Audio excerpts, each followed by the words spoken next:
Okay, so now we're ready to actually glue in our feature woods. We've cut a nice curve on our block. We've got our feature, which is dark walnut, and I've soaked it for several hours in water just to soften it up a bit. And of course, our clamp set up. So as usual, you want to have it, the flattest bottom side down on the clamp. And we're going to just, of course, do all this usual stuff that we have to do to set up the clamp. So, of course, dial these ends back.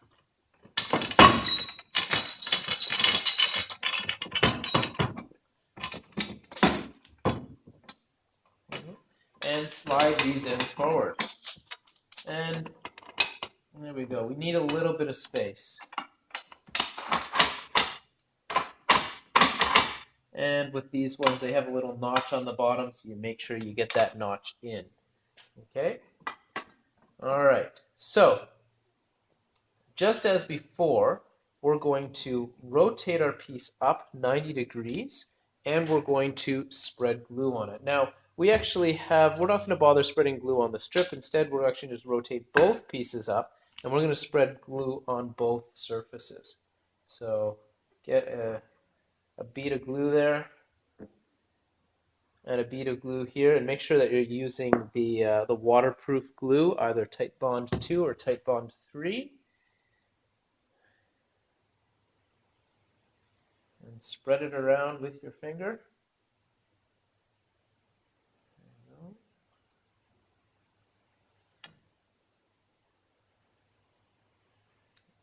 There we go.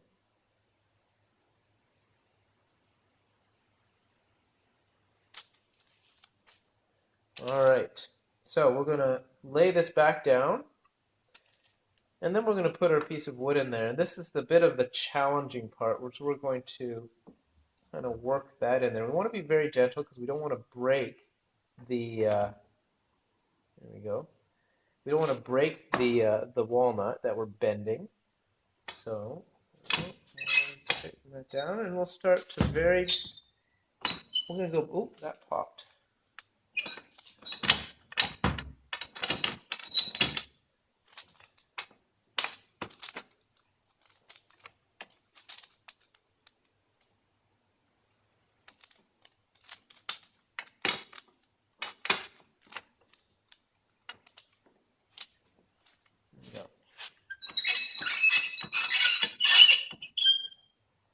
We're going to alternate back and forth,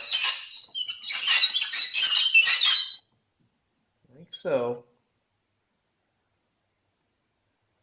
until we fully squeeze it together. Now, before we completely squeeze it together, we want to, again, just as before, make sure that the bottom is flush. Now, in this case, my feature wood is thinner than my cutting board, which is unfortunate, but well, I guess it's just because my cutting board's so thick, which is a good thing. So I'm making sure that all of the bottom edges are as flush as possible. There we go. Okay, and then I'm going to squeeze it tight. And that's really important. Get that nice and tight. And it popped.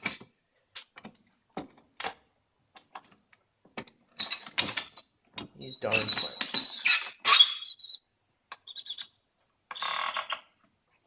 I'm holding the clamp by just twisting this end just to try to get it to hold. There we go. And we want to get that really tight. Now, I said before that you should let it dry for 20 minutes when we were laminating it before it dries. You definitely don't want to do that here. You want to leave it for a full 24 hours before you take the clamps off, just because the feature wood is trying to still pull straight, and if the glue isn't quite dry yet, it will actually pop apart, and we don't want that to happen. So we're going to just leave it until it's completely dried, and then it's guaranteed to stay in place. Just checking one more time to make sure that the bottom is flush. The bottom on this side is not so flush, actually, so I'm going to loosen that off, push that down. The feature wood is a little high, and I'm going to squeeze it down again.